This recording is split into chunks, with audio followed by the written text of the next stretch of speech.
All right, we're going to call the meeting to order. It is 7:15, and this will be the council meeting. The first item is the flag salute. I pledge allegiance to the flag of the United States of America and to the republic for which it stands, one nation, under God, indivisible, liberty and justice for all.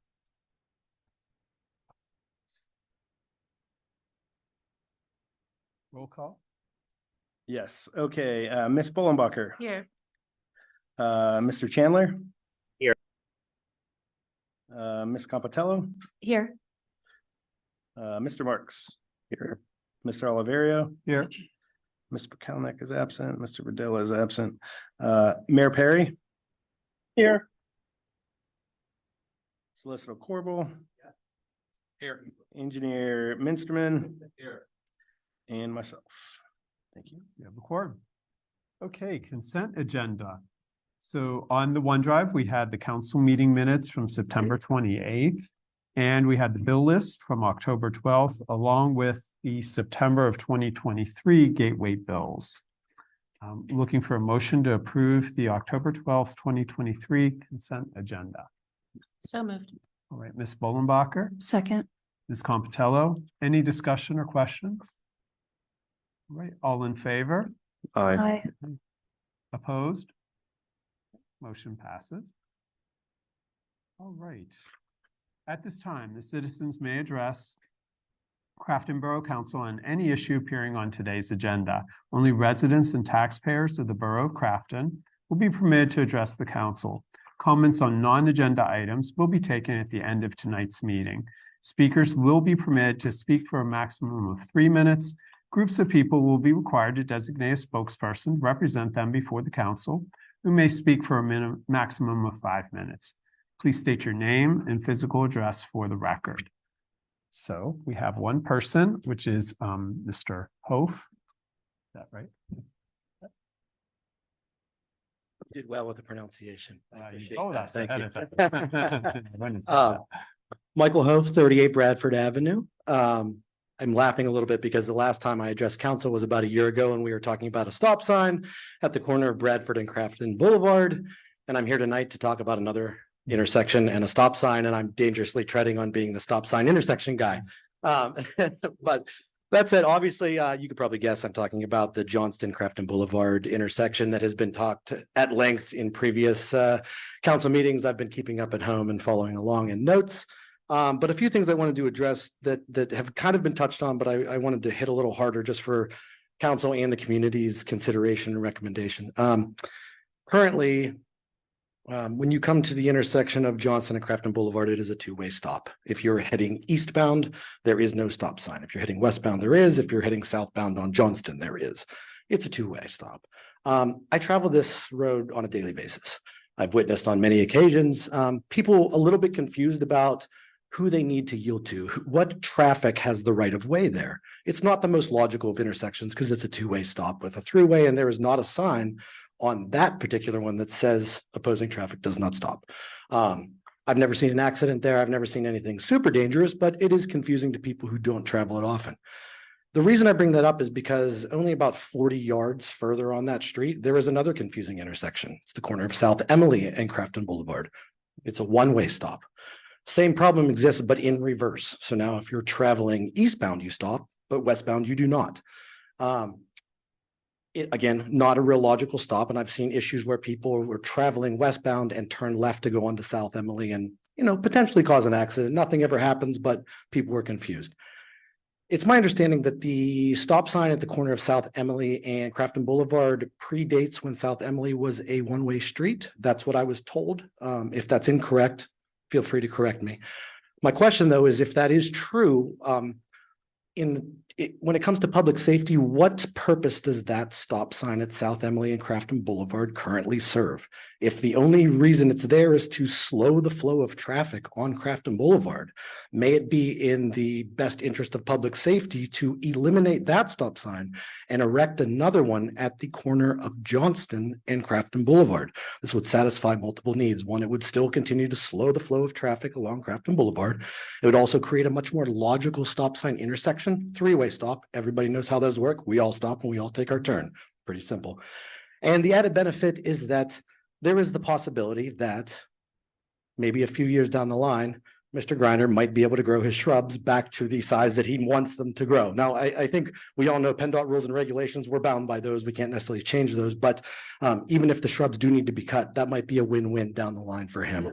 And the last thing I'll say and wrap it up is there was several council members at the last meeting who brought up that a lot of time and money has been spent on something as simple as, do we need to cut the shrubs? I'm the type of person that I don't like to spend a lot of time and money on anything. I like the things to be an investment. At this point, if all we do is cut the shrubs and we don't make any other improvements or changes, we've wasted that money and that time. So even if the shrubs get cut, I would like to see some sort of motion at some point to modify that intersection. So now we've made an investment in improving the public safety and the traffic flow in our community. Thank you. Thank you. Thank you. All right. Yeah. Oh, okay. Okay, go ahead. So Mr. Wright. Matt Griner, 91 North Emily Street. I'm just bringing it out there along with this gentleman's information that I think we have these speed limit traffic things that do, give us data. Currently, as I mentioned in previous meetings, there is no stop sign other than the South Emily all the way to Bradford Street. And I think that council should make some type of motion to put one of these particular speed limit signs, digital speed limit signs on Crafton Boulevard, somewhere between South Emily and I think Noble, because I think that's where our jurisdiction stops, where we're allowed to do that. I don't know if we're allowed to do it on the city side or not. I don't know if anybody can answer that question. Yeah, I think we'd have to ask them. Right, But so, it's easier to put it where we. but ultimately, somewhere between South Emily and Noble Avenue. Because personally, I'm getting very tired of people peeling out from North Emily and or South Emily corner and seeing how fast they could go past my house and waking me up from my deep sleep. So I'd appreciate it if we could look into possibly installing one of those signs there. I don't know that we need a motion for that. We have a whole list of where we're moving it around, so we can do that. Yeah, we can do that. We can put it on Crafton Boulevard. Yeah. And then that may also then. Nobody can hear you. They may also show some of the things that I've talked about in the past of, the speed, how fast these people are going down the road and the need for a possible stop sign either at Hawthorne or at Johnston. And the elimination of possibly the South Emily. Because it makes no sense. Okay, all right. Anybody else? Okay. Anybody on Zoom? Please raise your hand. Nobody on Zoom. Okay. All right, next is President's Report. We have a lot on the agenda today. I don't have anything to report. Mayor's Report. The only thing that I would beg council's excuse me. I'd like to mention that we had a resident who passed away earlier this week who has been a huge supporter of all of our organizations in our borough over the year. That's Pat Shaw. There's going to be an informal get together at the volunteer fire department on Friday from 5 to 7 to note his and celebrate his life.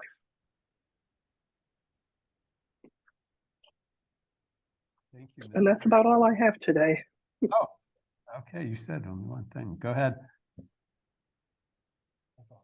Oh, that's all. I thought you said that's not all I had. Okay. Oh, no, that's all I have was just, it's not the sort of thing I usually have in my report, but I wanted to get that out because there are so many people who would want to know about this. Yeah, and for those who are in the room, there's a sign, a blue sign right above the sign up sheet. So if you want the information about the that celebration, it's also listed there. Solicitors report. No report this evening. Okay. Engineers report. Nothing in addition to the engineer's report submitted and some of the items on the agenda tonight. Okay, thank you. All right, managers report. Okay, let's start with, we had another budget meeting, a budget workshop meeting tonight. And the next one will be at before the next council meeting at 6:30 on October 26th. And then there are, you can see the list there. There's one on November 9th, November 30th. And then the final one, if we have not already passed the budget, will be December 14th. Moving on to the next section, I'm excited to announce that we have found a civil engineer, and the borough manager conducted a thorough search for the newly created in-house position of civil engineer with generous help from Councilwoman Compatello, thank you, and from Planning Commissioner Herring, and would like to hire the recommended candidate. The resume is on the council OneDrive for your review. I would like to ask for a motion to approve hiring Larry Keenan for the position of civil engineer as recommended by the borough manager. So moved. Ms. Compatello, Second. Mr. Marks, discussion.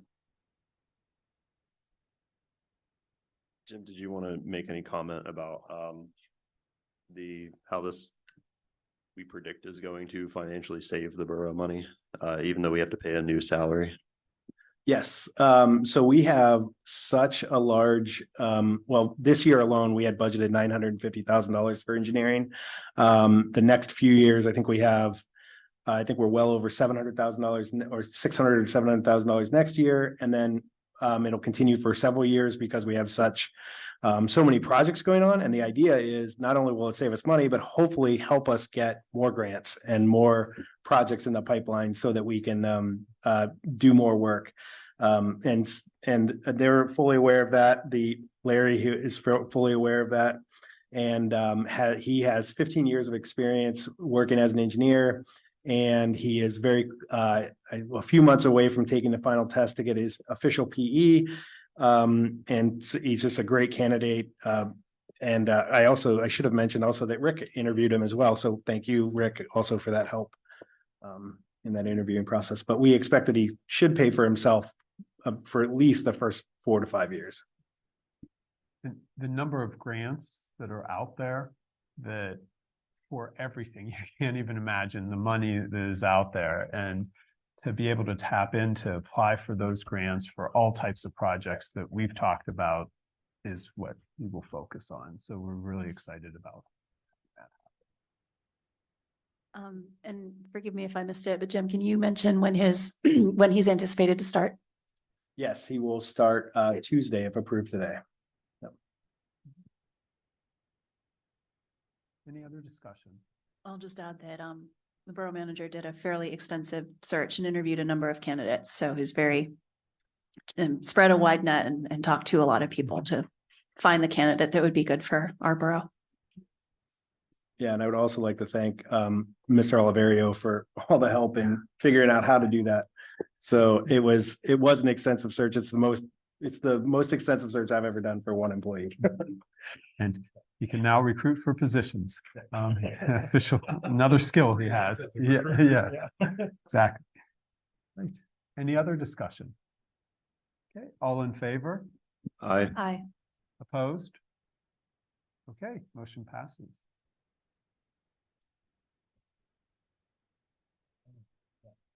And I also should mention that, which I didn't have on there, but Mr. Sample has provided his resignation as well. So Mr. Sample will be done next Thursday. So he is done on October 19th. And he's developed a few documents and whatnot, so we'll have a good transition there. So, And I do want to mention for that Mr. Sample's been with the borough twice. And many years, including filling in as borough manager, assistant manager, and his new role of where it was more onto the community development side. So I do want to acknowledge and thank him publicly for all of his work and dedication to Crafton as he moves on to his next opportunity. yes, and he did thank Crafton he has spent a significant, I think he's probably spent more time in Crafton than almost any other job he's had. So he was also very thankful of that relationship, and he was very helpful for me in the transition too. So I'd like to thank him as well. Thank you. Just going to jump on that and say, especially for anyone who may not have been aware, Mr. Sample started a few years ago with his second round here in Crafton, and promptly it kind of inherited multiple hats. Since we had the intention of hiring a borough manager and having him as public works director and or assistant borough manager throughout those couple years of COVID, he wore multiple hats with what we had anticipated 2 positions, and he did both. So also just want to thank him for the effort he put in to help us get through that time until we were able to fill the position full time, and we'll miss him. Are there intentions to track down another assistant manager once Doug's gone? Yes, that is in the plan of replacing his position. And I might even put that out by tomorrow. So, Yeah, and it's not assistant borough manager, right? no, it's a community development manager. Cool. Okay. All right. The next thing is a part-time school crossing guard. The police chief is recommending the borough hire Laura Burns as a part-time crossing guard. So with that, I'd like to have a motion to approve hiring Laura Burns as a part-time school crossing guard as recommended by Police Chief Sumter. So moved. Ms. Bollenbacher, Second. Ms. Compatello. Any discussion? Okay, all in favor? Aye. Opposed? Motion passes.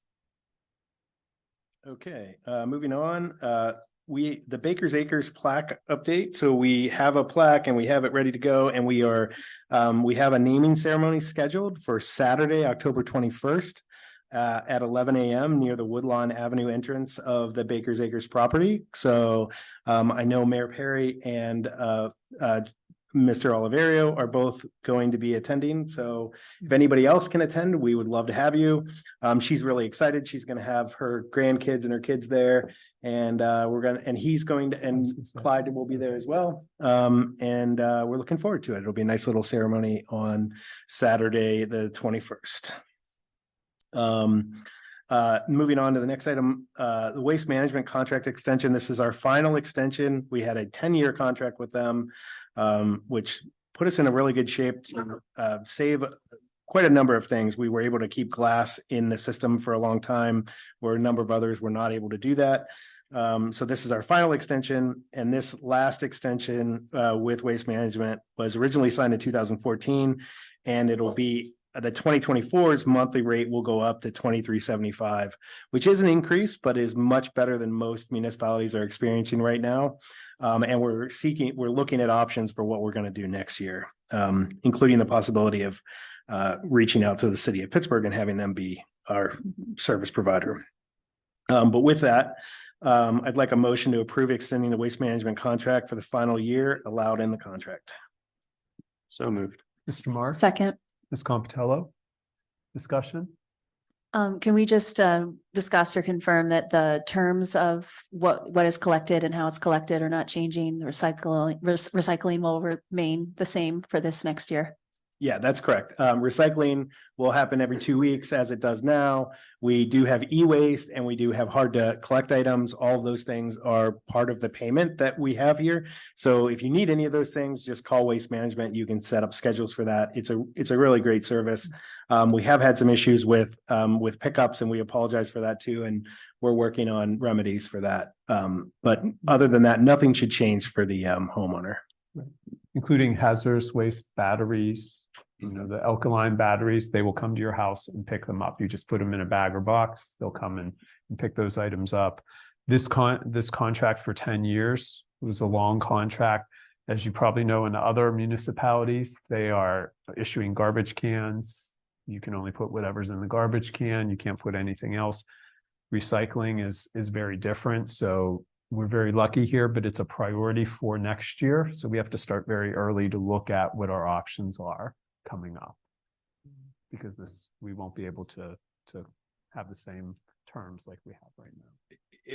If you are able to strike a deal with the city, that would just be an intergovernmental cooperation agreement. It should be fairly simple to get that done if that's the direction the group goes. However, if that's not going to work and you're going to publicly bid it, that process can take several months. So the sooner you get started on it, the better, from my perspective. Definitely a priority for next year. Great, thank you for that. Oh, yeah. Oh, Yeah. sorry. Any other discussion? All right. So we have the motion, all in favor, Aye. opposed? Motion passes. Okay, the next item up is the request for proposal.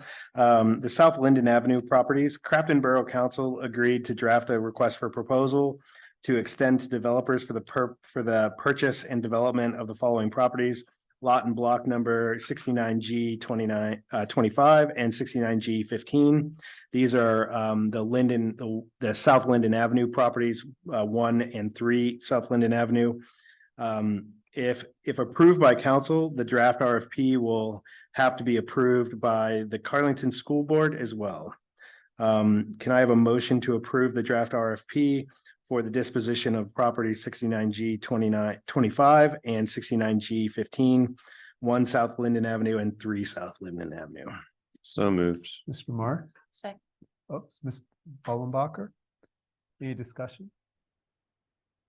So just for anyone listening in who may not know those lots, these are the lots across from the park that have the baseball field and the mini golf on them, that have been a hot topic for the community for some time. So just in case you didn't know those lot numbers or the Linden Avenue addresses. And part of this has been a feasibility study that was conducted last year and reviewed with the school board. So the school board has reviewed that, and part of this is to look at our options with community involvement, of course, for those properties.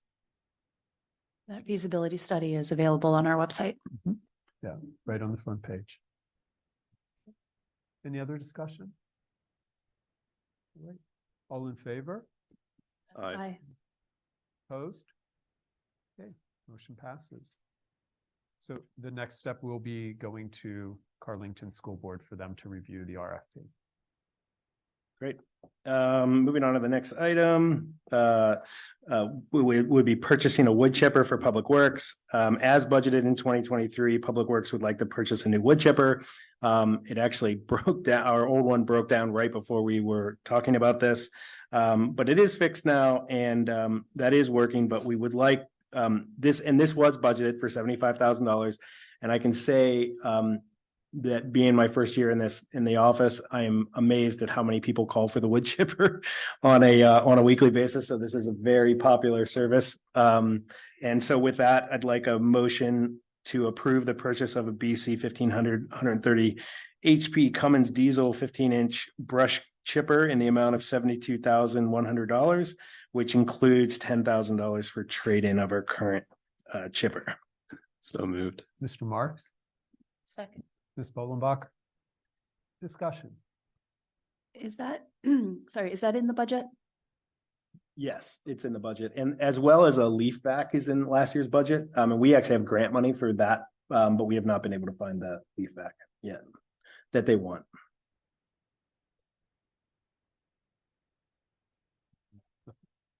It's humongous.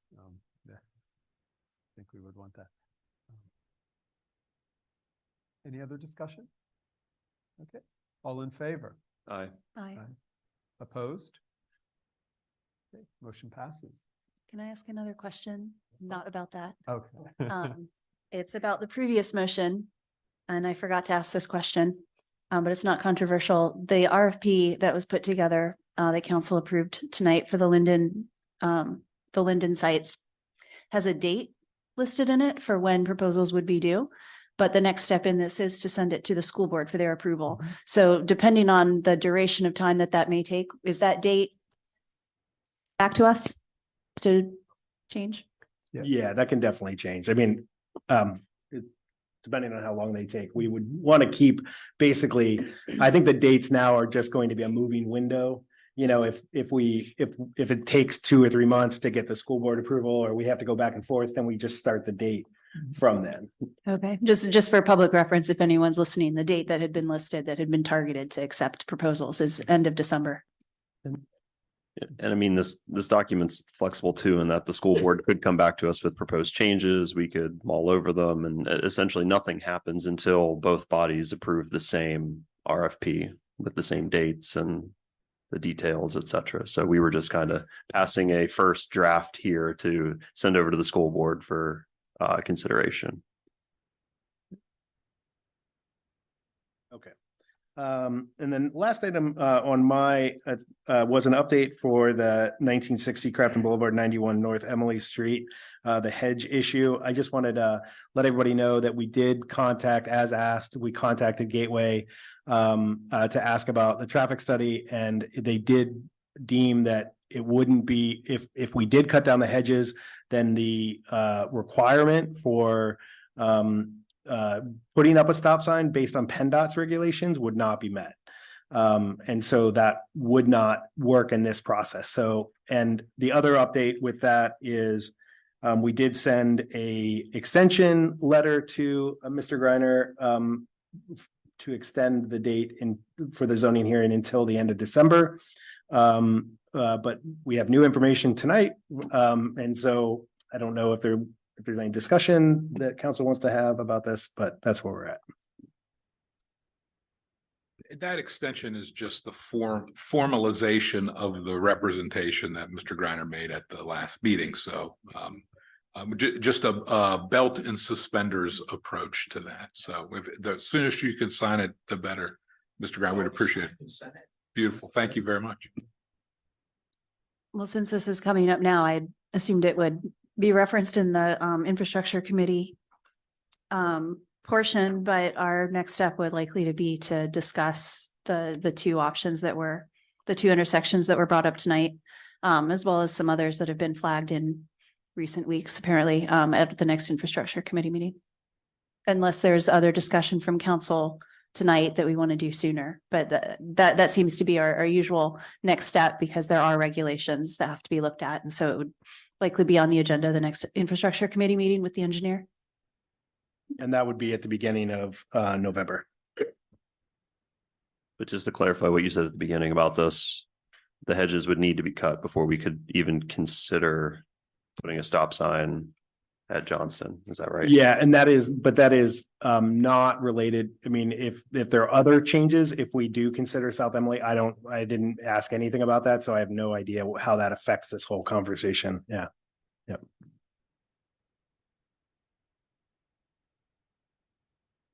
Anything else? Nope, that's I think that's all I have. Yeah, that's all I have. Okay. Standing committee reports, finance and administration, Ms. Perry.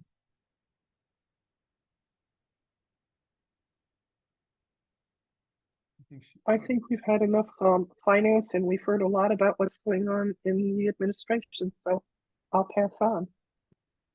All right, thank you. Community services and infrastructure, Ms. Compitello.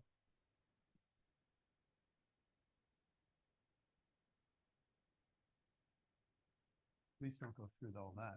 But... Getting my notes out, I thought Perry would take more time. Sorry about that. All right, well, our first update on the Broadhead project. This has been on our agendas regularly throughout this year. As it's been moving forward, the project is prepared to go out to bid before the end of the year, with construction to start in the new year in 2024. The total project cost is now estimated to be at $6,124,123, including the work that's planned for Perrine Street, near Bar and Starrett. We don't have any action to take here tonight, but the drawings had been shown in the meeting a month or so ago. Council did go through a number of different iterations as that project had moved along, and we have been working on this for a couple of years now, but got less grant funding towards the end of last year than was anticipated. And so throughout the spring and into summer of this year, we had been working, the infrastructure committee had been working with the engineers to explore various different options to try to reduce the costs and still get as much value as we could out of this investment that we're making, and be less than we hoped, but still substantial amount of grant funding that we're getting from Alcosan. So that option is still proceeding. That work will be done on Broadhead. There is a piece on Perrine as well, and there's a portion of Brick Street that we are able to retain.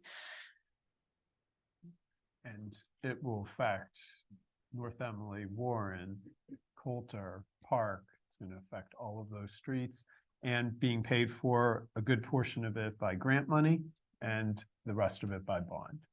So this is not only just a sewer separation project, but a combination from prior councils to repair roads and streets along those areas too. Right, so we don't have any action to take tonight, but that's an update for council and for the community. We're looking to start advertising to have those bids go out at the end of this month and seek to award the project to a bidder by December, so that that work can happen and start in the new year and be completed next year. Any questions from council?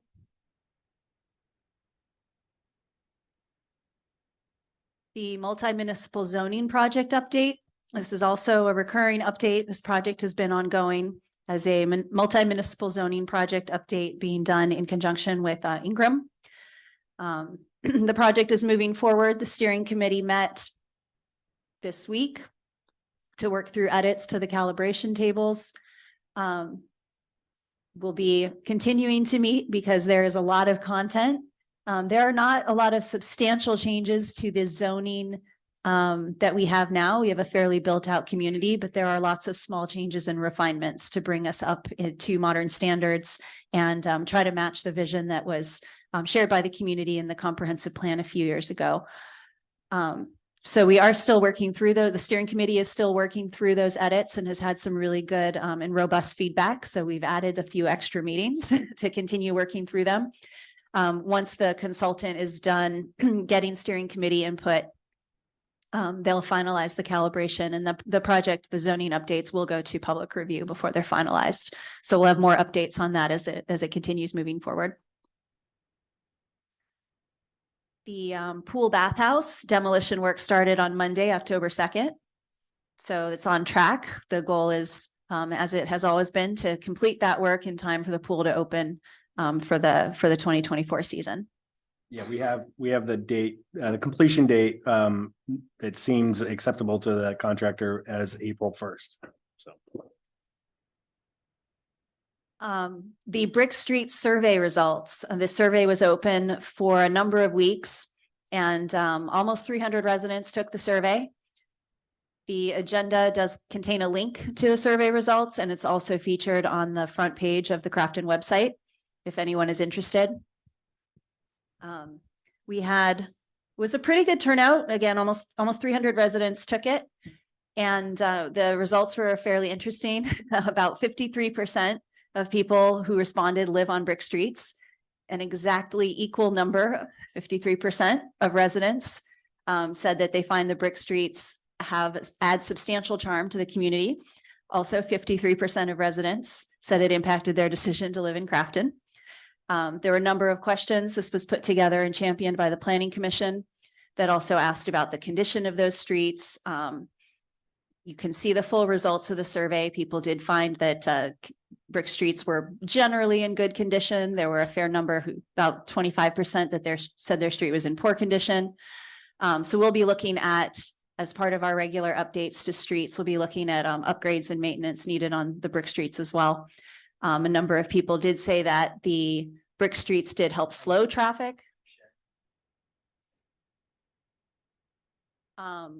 And just an interesting point to note, for those who are looking at these results, the way that they're presented is a little bit confusing. If you're not really reading the details, it will automatically boost whichever response was most selected to the top, which can look a little confusing. So for a number of the later questions, the most commonly selected response was neutral, and it shows up top as the most frequent response. So just a note for anyone looking at this, it doesn't automatically order them from 1 to 5. It puts at the top whichever response was most commonly selected. And neutral was commonly selected for a number. And then of course, the big question, we did ask if people would be interested in or willing to pay a little bit extra to help maintain brick streets. They last a long time, but they are a bit more, they are more expensive upfront, and the maintenance is expensive. And not nobody, but overwhelmingly people do not want to pay more for them. But this was an interesting survey to see, and thank the residents who participate in it. It helps us make decisions, and thank the Planning Commission for putting this together and for promoting it throughout the community. And just since I'm sharing the screen here, if you're on the Crafton Borough website, it's this first green button here on the left under announcements. That'll take you to those results if you want to check them out for yourself. Next update, the Public Works Building. We are working on adjusting existing grant funding to start the last phase of the work. No. Yeah, I don't have any more updates. I'm meeting with the county representative who's handling that funding switch on Monday. So the next council meeting, I'll have probably a better update. All right, and then next up, the stairs project. This had been on our agenda some months back. A few months in a row, we did talk at some length and had shared with the community some maps and images of the different stairs that were being considered for upgrades, and the decision-making process that led us to select the 6 sets of stairs that were selected. We had grant funding from 2 different sources. And we tried to align the staircases that we chose for upgrades based on the maximum number that we could fix with the available funding that we had. We put a bid out for services to upgrade and to do the construction and maintenance on those 6 set of stairs. They came in much higher than budgeted. The costs were much higher than were anticipated. So the borough engineer and the infrastructure committee had reviewed each of those, and the borough engineer recommends that we reject 5 of those bids and award only 1 of them to the lowest bidder.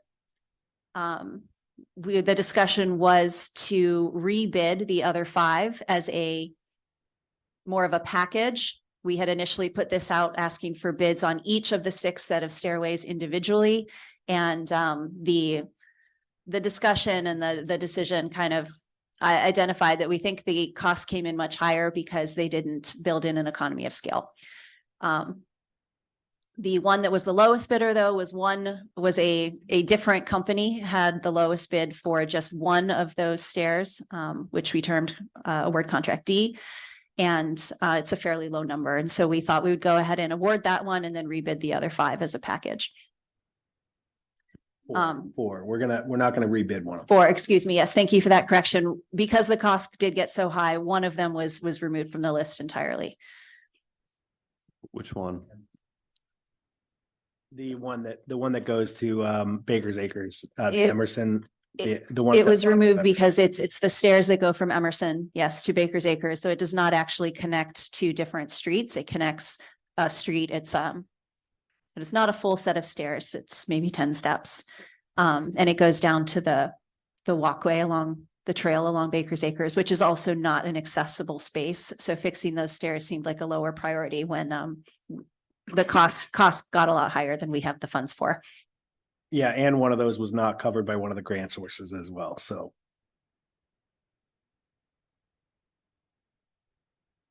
So the borough engineer recommends the borough reject those 5 bids and award only contract D to the low bidder, A. Morante Contracting Incorporated, in the amount of $34,368.50. The engineer recommends rebidding contracts A, B, C, and E, which are the other 4 stairways, as one project. So I'd like to make a motion to award contract D for the stair railing replacement on the stairs running from Belvedere Street to Afton Avenue to the low bidder, A. Morante Contracting, Inc., in the amount of $34,368.50. Second, Did she- I made a motion. You're making, yeah. second. Okay, Mr. Marks, discussion. So this is just a railing replacement. We're not doing like a full reconstruction or anything of this. Okay. Yeah, we can't hear you. Yes, that's just the railing replacement. No stair replacement. And we're picking this one up because it's particularly affordable or because it's in particularly bad condition or both? I mean, I know that we highlighted a couple to go out and get grant funds for, so. So we had 6 different projects, and one company had the lowest bid on 4 of them. And a different company had the lowest bid on the other 2, which includes the one we've decided to remove from consideration. So that one company, A. Morante, was the only company that had the lowest bid on only that project. And it's also one of the lower amounts. So it makes it easier to rebid. Yep. It was Right. actually the others all came in over budget, but all had a different company had the lowest of the over budget bids. And the other thing to mention is that contract D came in slightly lower than what the anticipated cost was. So that low bid, the bids on the other 6 came in higher than anticipated, but the bid for contract D came in lower than anticipated. So we're locking in that price. Very well explained. That was complicated. And this might be, I don't know. Can I ask why a railing costs $34,000? It is a fairly long, and I'll let the engineer build on that too, but I have the paper out in front of me. It's a fairly long staircase. And the work includes a painted steel handrail completed in place. It includes the site demolition that is needed to remove the existing components. It includes topsoil and seeding completed in place. And then also mobilization and demobilization, bonding and insurance, pedestrian control and safety measures, traffic control, construction photography, site restoration, and those kinds of items that are required for a safe construction site. Yes, all that, and it's a custom railing, meaning that everything's fabricated to fit. So it's not something you can just go buy pieces for. And it has to go into the cement too, so it's. Yes, it's embedded into the concrete Mhm. and epoxied in place. I mean, I think the custom fabrication is probably a big part of that too. That makes sense to me. We don't predict, I know it came in under what we were expecting. We don't predict that if we didn't approve this is why I was asking about the state of the staircase. Like, is it particularly bad right now that we like the kind of dovetailing into that is like, if we didn't approve this tonight and then we just added it into the bundle, do we predict that the cost for this particular project would be the same or lower, or do we think it would actually be higher? So this one came in lower. This was the only one of the 6 that came in lower. And it's a little hard to describe this, but the lowest bid on the others, the one company that had the lowest bid on the other projects came in at $15,000 higher for this one. So it's a substantially lower price than the other bids included. And Just railing. Yeah, it's primarily the railing. Mhm.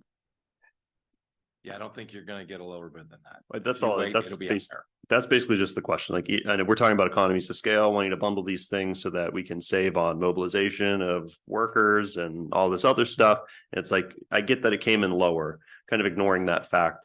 You know, if there was an economy of scale to gain here, maybe it could come in even a little bit lower if we were able to save on mobilizing workers and whatever. But if you don't think that that's the case, then. Okay. We don't, and that's one of the difficult things about this is it's really hard to tell what we're gonna get when we can make all kinds of assumptions and guesses. But we can only do the best we can with the information we have. And the we do have grant funding for this one, so this one will be paid for, which is another advantage to, to this. And to the cost issues, this is something that we hear all the time. A park bench costs $2,000 or $3,000 when you do it at this level. Things that are built for municipalities have to be much stronger than what you would build at your house.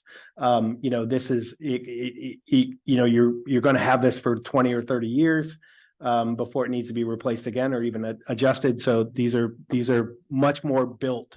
They're built much more strongly than what you would have it at a home or in those types of locations where you're used to a railing might only cost a couple $1,000s, but this is different. So Not only that, the bonding requirements, the insurance, the labor, all of that adds significantly to the cost. And that's all part of requirements to work for in a municipality. So there's significant administrative costs that most folks don't think about in these types of projects. So based on your opinion that it probably wouldn't be cheaper or the same price later, and the fact that inflation and wages are just going up and up and up, probably a good idea. Yeah.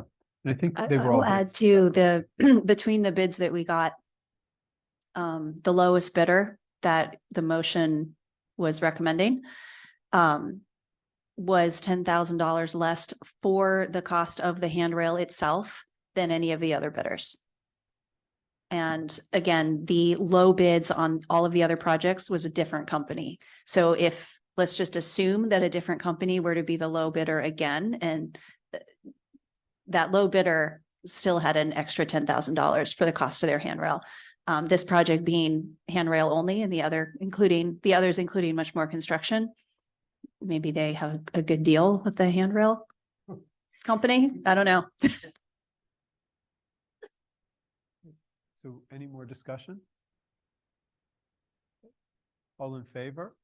Aye. Aye. Opposed? Motion passes. All right, final item is some good news for the Chartiers Creek Trail, Busway Trail, and Switchback Trail.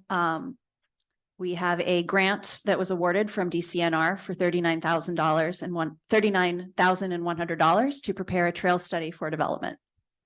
So that builds upon the Parks Master Plan recommendations and community input that was sought, I guess, starting in 2022 and into early 2023. So we've been seeking the grant funding and are proud to announce that we've received just over $39,000 to do a trail study. That is all for my committee. All right. Thank you, Ms. Comptella. All right. Communication, recreation, community events, Ms. Vollenbacher. Okay, thank you. I'd like to start the report by just giving a big thanks to Liz, the rec board, and all the volunteers for Fall Fest. It was a really huge success. There was a huge turnout. They did a beautiful job. So I really just wanted to point that out. Next up is our haunted Crafton tour that'll run from October 21st to 31st, between 6:30 and 9:30. It starts at Crafton Elementary, and there's no formal cost. They do just ask for a donation. And the first night of the tour, which is October 21st, they'll also be collecting food for the food bank. So food only on the 21st. From the 21st to the 31st, they'll take monetary donations. We also have our spectacular mini golf Fridays and Saturdays through October. That'll be $2 a round.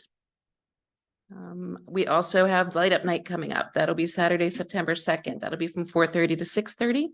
They do have a lot of events planned, including Santa, Mrs. Claus, and a Snow Princess. There will be letters to Santa that you can write. They'll have cookies and hot chocolate. Hot chocolate will be sold by Boy Scouts for fundraising. They did reach out to the Girl Scouts to see if they want to sell anything for fundraising. We just they haven't gotten back to us yet. So, going back to October, I apologize. Trick or treating, important night of the year.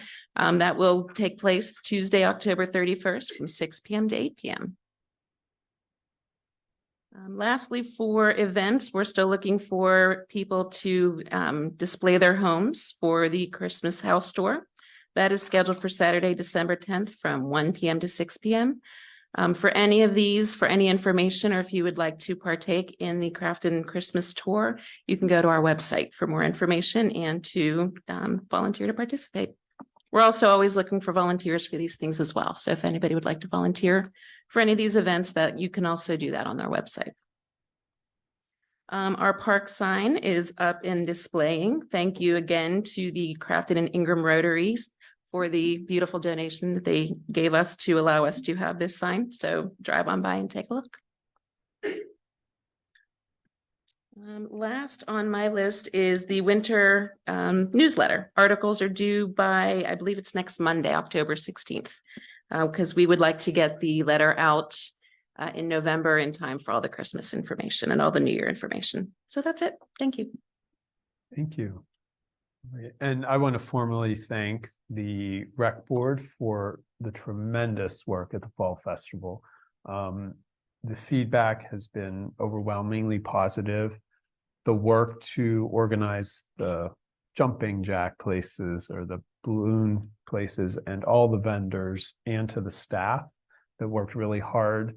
Publicity on KDKA, plus just the community getting together and talking and really socializing with each other was just so positive. We had representatives from various political parties there and lots of people even outside of the Crafton community. So I want to formally thank so much the rec board because it is all volunteer and they put a lot of work into it and really had a successful event. So they've set the bar now for future events. Probably unfortunately, but yes. So, thank you. So if you liked how well Fall Fest went, feel free to sign up to volunteer for next year. We can Absolutely. keep it growing and keep it fun for everybody. And when are the rec board? It's every second Tuesday of the month, rec board meeting. That is correct. Open to the public. So And as we also know, there'll be some openings coming up for people who are interested. that's right. It's a lot of fun, actually. Great. Thank you. Commission, speaking of that, commission vacancy, Mr. Chandler. Yes, so speaking of the rec board, I'm going to start off with a motion. I'm going to make a motion to appoint Megan Winters to the Recreation Board for the remainder of a 4-year term set to expire on September 30th of 2024. Second. Okay. Mr. Chandler first and Ms. Bolenbacher second. Discussion? All in favor? Aye. Aye. Opposed? Assuming in favor, motion passes. Great. With that, then the only other thing that I have to say is we have just now 2 open positions currently. And if anybody's interested in these positions, please do apply at craftonborough.com/commissions.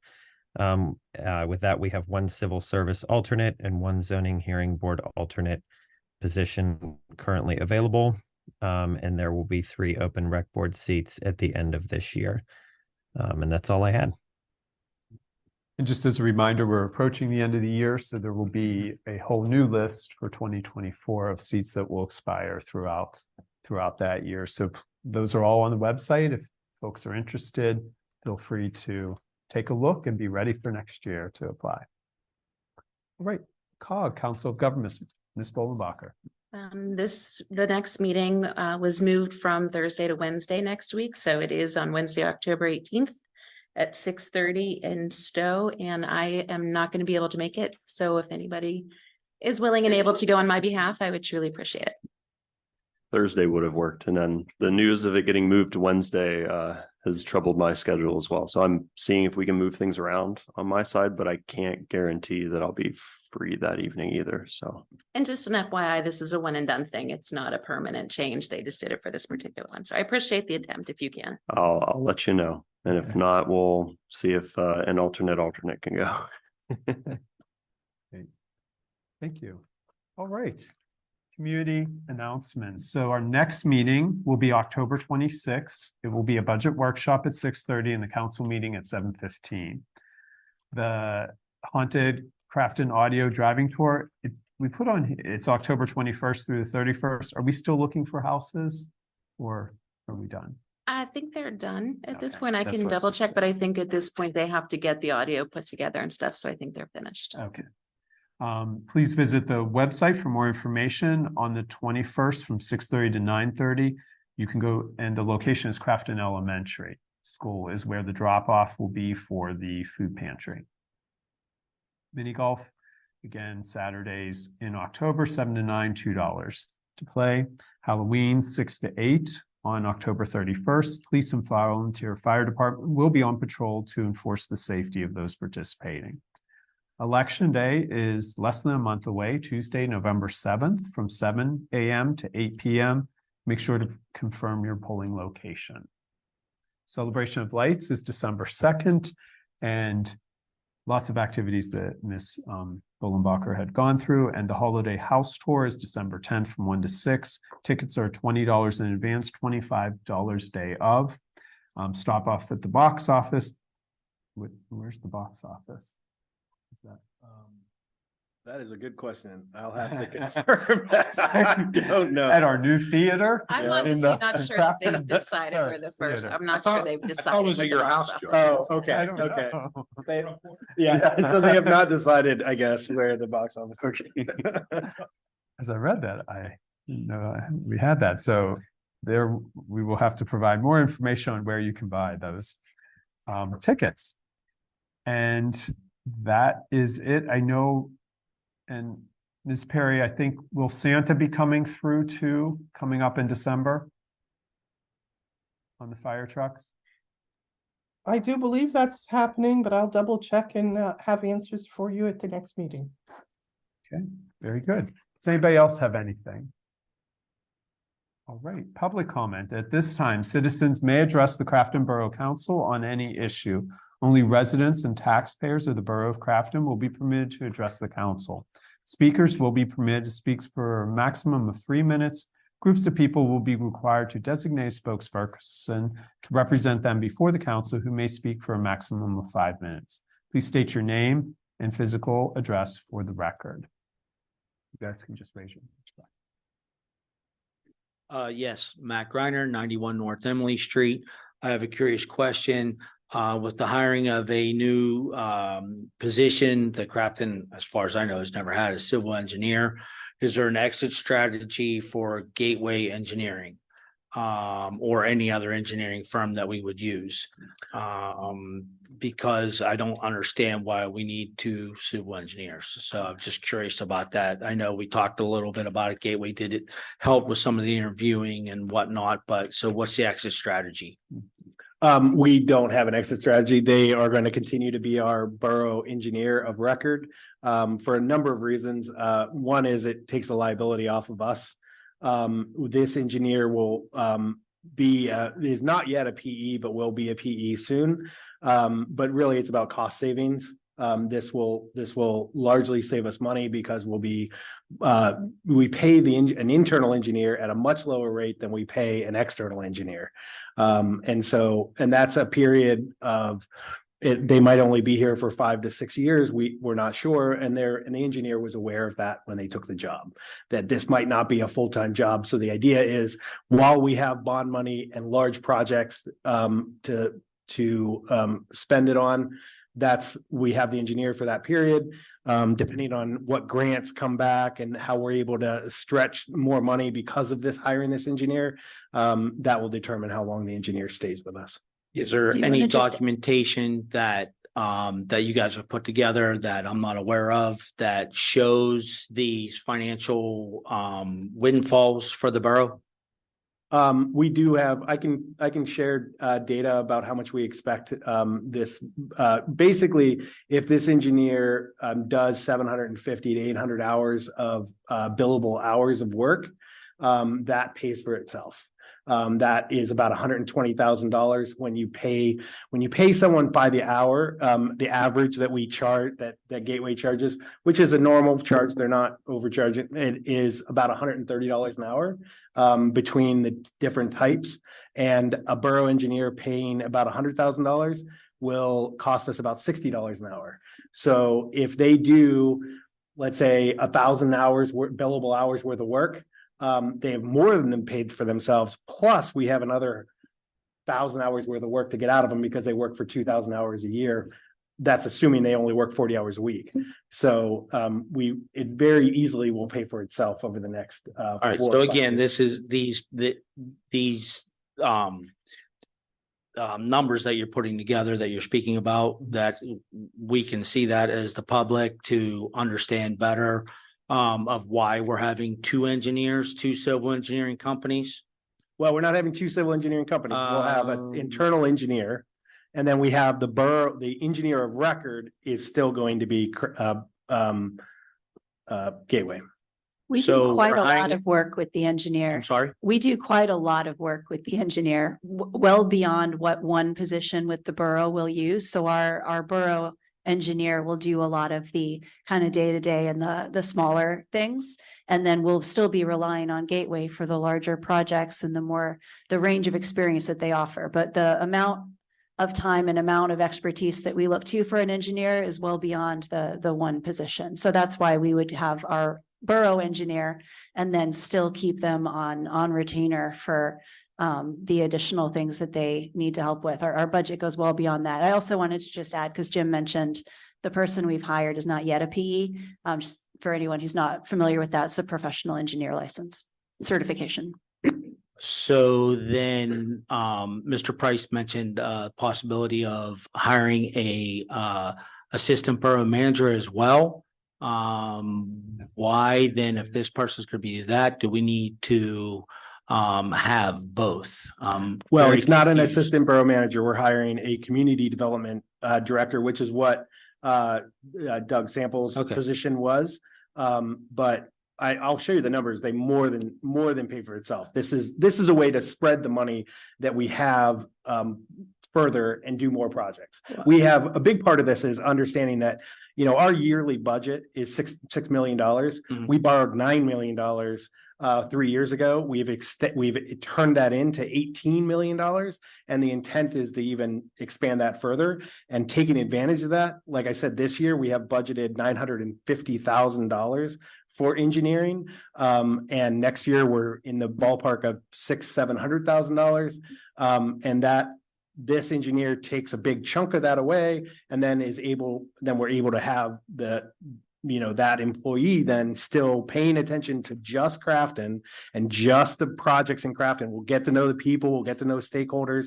We'll be able to be a lot more connected than Gateway is able to be, but Gateway can still do the very technical stuff that they do with especially our studies around sewer separation and modeling and all these things that are incredibly difficult to do.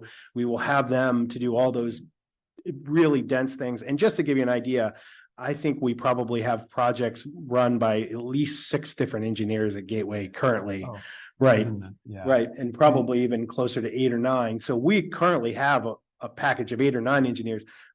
The reason for this is to save that money, to take those low hanging fruit, the stuff that their engineers really don't need to be doing anyway, like day-to-day inspections that cost us $100 an hour to have them do it. Whereas if we have, Larry, who is now hired to do it, he makes about $60 an hour or $65 an hour. So it's much cheaper to have that engineer, and we're not a borough that's big enough to do this maybe on a regular basis. But with this opportunity, with the amount of money that we're spending on projects, it's well worth it.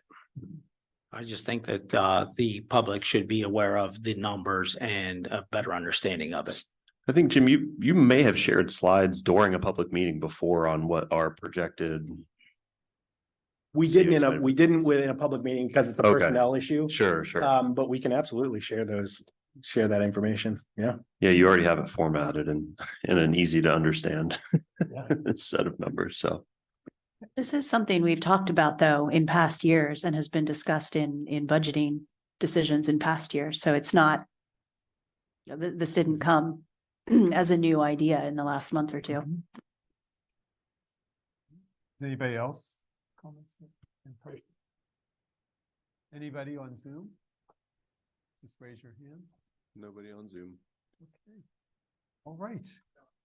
Oh, yeah. Absolutely. You have to come there.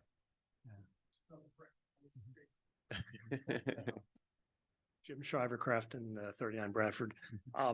I love the idea of the brick. I participated in the survey as well. Have we thought of trying to compile information from past history of Crafton to look at the streets, figure out when they were built? Do we have enough of a historical record, either from past maintenance records or just people that have been here long enough? When did we build the brick streets? When have we maintained them? And could we estimate a rough life cycle cost on a brick street and then compare it to paving streets? We know roughly what those cost now. So I don't know if that's possible to do or if we've already done it. I love the idea, and we have a new engineer starting that might be able to help with that. Honestly, I don't anticipate that being something that would be able to be done though, because we are talking, most of these roads were built 1920s, 30s, 40s, and we don't know how much work has been done in the interim. How many times were they pulled up and replaced? How many times was work done to them? Right. And it's really difficult to know. And frankly, we did look at, I was trying to find research on this, and it is really difficult to find, largely because of this, because they do last a long time. But a lot of things have changed too. We didn't used to use salt. We use a lot of salt now. We didn't, and most of these, the ones that are most successful, have concrete bases underneath them. And so you have basically two roads on top of each other. There just isn't a lot of good information, and the information that we would have going back that far would really not be an engineer's work, but would be a historian's work. We'd have to dig into you'd basically have to go back to all the old minutes and figure out where they were all built. And I don't know that warrant, like at our level, that is research that I would love to see. I just don't know that we would have the capacity to do that in any effective way. I don't know, Rick, if you have any additional comments on that. Yeah, the records themselves, finding the records, a lot of the times those things, those streets were built without plans, without drawings. It was just, a mason type work and finisher type work that they just put them together. And the WPA was another agency where the government funded labor for skilled craftsmen to come and build walls and roads, and there's just no records for that. It just was very skilled people knowing what they're doing and doing it. So it would be a very big challenge, and definitely not an engineering one. Well, I have a thought on this too, which wouldn't be quite to the same level of technical expertise, but perhaps an interesting project for a school history class to take on. Yeah. Someone should tell the school. All that to say too, I mean, I know we're up here trying to find creative uses for the bricks that have been kept, in storage for a while. Between the park sign that just went up has old street bricks, and we've talked about potentially doing like pedestrian crossways and stuff with those bricks. So I mean, we're doing our best to try to reuse them without, as the survey also showed, making anybody pay for it. So I would also mention that there are other municipalities in the county that have brick streets. And if you have a large surplus, there may be other communities that could use them for repairs, etc. I know at least one of my clients, they don't have many extra bricks, and so they're always looking. Just throwing that out there too, you may have an opportunity to make a deal with another community. we'll have to stamp all of them provided by Crafton Borough, and that way we get our name out there. All right. Anything else?